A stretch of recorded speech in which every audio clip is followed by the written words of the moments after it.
Table of Contents. Introduction. Chapter 1, Acme Brick Company. Chapter 2, American Express Company, AXP. Chapter 3, Applied Underwriters. Chapter 4, Ben Bridge Jeweler. Chapter 5, Benjamin Moore and Company. Chapter 6, Berkshire Hathaway Group. Chapter 7, Berkshire Hathaway Home State Companies. Chapter 8, Boat U.S. Chapter 9, Borsheim's Fine Jewelry. Chapter 10, Buffalo News. Chapter 11, Burlington Northern Santa Fe Corp. Chapter 12, Business Wire. Chapter 13, BYD. Chapter 14, Central States Indemnity Company. Chapter 15, Clayton Homes. Chapter 16, Coca-Cola, KO. Chapter 17, ConocoPhillips, COP. Chapter 18, Court Business Services. Chapter 19, Costco Wholesale, COST. Chapter 20, CTB Incorporated. Chapter 21, Feckheimer Brothers Company. Chapter 22, Flight Safety. Chapter 23, Forest River. Chapter 24, Fruit of the Loom. Chapter 25, Garin Incorporated. Chapter 26, Gateway Underwriters Agency. Chapter 27, Geico Auto Insurance. Chapter 28, General Ray. Chapter 29, H.H. Brown Shoe Group. Chapter 30, Hellsberg Diamonds. Chapter 31, Home Services of America. Chapter 32, IBM. Chapter 33, International Dairy Queen Incorporated. Chapter 34, Iskar Metalworking Companies. Chapter 35, Johns Manville. Chapter 36, Johnson & Johnson, J&J. Chapter 37, Jordan's Furniture. Chapter 38, Justin Brands. Chapter 39, Kraft Foods, KFT. Chapter 40, Larson Jewell. Chapter 41, Lubrizol. Chapter 42, M&T Bank Corp. M&T Bank. Chapter 43, Marmon Holdings Incorporated. Chapter 44, McLean Company. Chapter 45, Medical Protective. Chapter 46, Mid-American Energy Holdings. Chapter 47, M1 Tech Incorporated. Chapter 48, Moody's, MCO. Chapter 49, National Indemnity Company. Chapter 50, Nebraska Furniture Mart. Chapter 51, NetJets. Chapter 52, Pacific Corp. Chapter 53, Precision Steel Warehouse Incorporated. Chapter 54, Procter & Gamble, PG. Chapter 55, R.C. Wiley Home Furnishings. Chapter 56, Richline Group. Chapter 57, Scott Fetzer Companies. Chapter 58, See's Candies. Chapter 59, Shaw Industries. Chapter 60, Star Furniture. Chapter 61, The Pampered Chef. Chapter 62, TTI Incorporated. Chapter 63, United States Liability Insurance Group. Chapter 64, U.S. Bank Corp. USB. Chapter 65, USG Corp. USG. Chapter 66, Walmart, WMT. Chapter 67, Washington Post, WPO. Chapter 68, Wells Fargo, WFC. Chapter 69, Wesco Financial Corporation. Chapter 70, Extra Corporation. Introduction. Goals. Moats is designed to be a valuable learning resource for investors, students, and managers of business. It can also be used as a starting point for discussions about Real Competitive Advantages in Business Schools Around the World. This book is about the competitive advantages of 70 selected businesses that Warren Buffett and Charlie Munger bought for Berkshire Hathaway. On the New York Stock Exchange, it's abbreviated as BRK.A and BRK.B. Most of these businesses are wholly owned subsidiaries. A handful of them are partially owned through large stock equity investments. Imagine these competitive advantages as protective moats around each economic castle. Will these economic moats endure over time? Over time, each customer makes up a part of that answer. Charlie Munger stated it this way: how do you compete against a true fanatic? You can only try to build the best possible moat and continuously attempt to widen it. Definition of moats. Moats are barriers. One of the oldest moats surrounded the ancient Egyptian settlement of Buhen on the west bank of the Nile River. During the medieval period, the kings of Europe would build wide and deep trenches filled with water around their castles. These moats were built as single or double protective barriers against invading armies. In business, we think of economic barriers that can both defend and injure the invading competition. When I started this project, I searched the internet for images of castles with moats. Interestingly, I learned of Berkhamsted Castle and its double moat at www.berkhamsted-castle.org.uk. The castle remains are located about 20 miles northwest from the center of London, at Brownlow Road, Hertfordshire, Berkhamsted, United Kingdom. Charlie Munger said, "Let's go for the wonderful business." So after years of buying bargain purchase follies, Warren Buffett and Charlie Munger realized that it is much better to buy a wonderful company at a fair price than a fair company at a wonderful price. Now, when buying companies or common stocks, they look for first-class businesses accompanied by first-class managements. What makes a first-class business wonderful? It must have one or more economic moats. Charlie Munger observed that capitalism is a pretty brutal place, yet some good businesses can survive a little period of bad management. Warren Buffett said, "A truly great business must have an enduring moat that protects excellent returns on invested capital." Why these 70 businesses? This book is about the competitive advantages of 70 of the many businesses that Warren Buffett and Charlie Munger bought for Berkshire Hathaway. Why did I focus on these 70?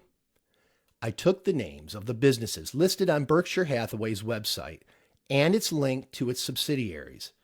Then I added a few of their largest stock investments. They are arranged alphabetically. My intent was to study the economic moats, learn more about them, and see which ones are growing and which ones are shrinking. Sources of information. The information comes from multiple online sources. The most important sources come from each business's publications and the annual letters of Warren Buffett to the shareholders of Berkshire Hathaway. Charlie Munger's letters and talks were also a great source of material. Other pieces of information were found by the many volunteers and students listed in the appendix. Thanks to research contributors and editors. The research volunteers and contributors to this book were asked two basic questions. First, what are the competitive advantages of the business you are looking at? Secondly, are these advantages sustainable for the next 10 years? When I posted this offer out on the web, I was pleased to welcome many enthusiastic and knowledgeable volunteers. While much of my research was already compiled, I needed to test my ideas against someone else. This testing of ideas yielded additional information that was new and valuable. It resulted in a bigger but also better book. So, I thank each and every one of the contributors listed in the appendix and at the Moats website here, www.frips.com/book.htm. I extend a special thanks to Professor Fani Tej-Adidam, Ph.D., who is the Executive Education Professor of Business Administration and Chair, Department of Marketing and Management and Director, CBA International Initiatives at University of Nebraska at Omaha. Professor Adidam's MBA students of 2011 have contributed valuable ideas to many of these chapters. Thank you, Richard Conrad, CFA of Value Architects Asset Management. Rick has been an insightful contributor to several chapters. Thank you, Dr. Maulik Suthar of Gujarat, India. Maulik has been a thoughtful contributor to several chapters and an enthusiastic supporter of this project. Thank you, Scott Thompson, MBA, for sharing your thoughts, analysis, and feedback. Single, double, and triple moats. Having a sustainable competitive advantage means customers keep coming back to repurchase. The two major areas of competitive advantage are 1, a cost advantage, and 2, a differentiation advantage. While the marketing mix teaches us to think about the product, price, place, and promotions, this all comes together in the mind of the potential customer. The customer may or may not perceive these two general areas of advantage. This book refers to them as a cost and special advantages. I simplify by substituting the word special for differentiation. Over the years, Warren Buffett and Charlie Munger found wonderful businesses by asking a lot of questions. What is the nature of each business? Can we predict it with a high degree of accuracy? Can we imagine a moat around each economic castle? Will this moat be enduring? Is there something special here for our customers, or is this advantage eroding? Since the nature of capitalism is competition, a successful business needs to have something special in order to lead the pack and fend off present and potential competitors. It needs a barrier to entry. Sustainable competitive advantage is also called favorable long-term prospects or enduring economic advantages. It comes from things that make a business difficult to copy or enter. A brand is such a barrier because it represents something unique and valued in the mind of a customer that promotes customer loyalty. A valuable patent or trademark can also give a business a period of protected advantage, acting as a barrier to entry. Warren Buffett and Charlie Munger added to Ben Graham's foundation of bargain hunting by looking for a business with a big protective moat around it. Buffett and Munger looked for something special in people's minds, such as lower cost of production, brands, economies of scale, patent technology, location, distribution system, specialized services, network, regional monopolies, and intangible assets that create higher switching costs to a barrier to entry. So what makes one business thrive better than another business? There must be something special. In one example, Charlie Munger recommended the autobiography of Les Schwab. Les Schwab, Pride in Performance, Keep It Going. According to Munger, Schwab ran tire shops in the Midwest and made a fortune by being shrewd in a tough business by having good systems. That was Schwab's specialty. At Geico Insurance, the cost advantage present is a barrier for competitors. Can they match Geico in cost or service? Buffett stated that Geico's direct marketing gave it an enormous cost advantage over competitors that sold through agents. What about size and capital rating? Geico certainly has strong backing, and Berkshire Hathaway's other insurance and reinsurance operations also benefit from the size, rating, and time-tested operational soundness of its business organization. This ability to endure over time, in good times and in bad, and continue to earn a solid profit is an important competitive advantage that helps make a company a wonderful business. Sometimes that comes about because of a decent economics plus superior managements who work to build a stronger moat in the product or service by creating a special brand impression. Talking about less competitive and weaker businesses, Warren Buffett said, in many industries, differentiation simply can't be made meaningful. A few producers in such industries may consistently do well if they have a cost advantage that is both wide and sustainable. However, these are a few exceptional businesses.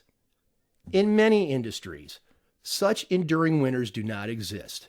So, for the majority of businesses selling commodity products, Buffett believes that a depressing equation of poor business economics prevails. In his view, a persistent overcapacity without administered prices or costs equals poor profitability. Buffett and Munger like strong brands like those of Coke, Gillette, and Kraft. These companies have increased their worldwide shares of market in recent years. Their brand names, the attributes of their products, and the strength of their distribution systems gives them competitive advantage. So what does the sustainable competitive advantage look like in numbers? Take a look at their 5 to 10 year records of FCF, that's free cash flow, and real owner earnings compared to those of competing businesses. Consider why the Coca-Cola Company is such a good business from an investor's point of view. Both Coke and Pepsi make products we enjoy. As an investor, I prefer the Coca-Cola Company. One reason is the amount of FCF generated for every sale. Since Coca-Cola has a combination of a special brand advantage, large-scale cost of production advantage, and a global network distribution advantage, we could say that it has 3 moats around its economic castle. Warren Buffett also commented on the competitive arena of selling insurance. He said, "Insurers will always need huge amounts of reinsurance protection for marine and aviation disasters, as well as for natural catastrophes. In the 1980s, much of this reinsurance was supplied by innocents, that is, by insurers that did not understand the risks of the business. But they have now been financially burned beyond recognition." In the world of marketing super catastrophe insurance, Buffett and Berkshire Hathaway enjoys a significant competitive advantage because of its premier financial strength.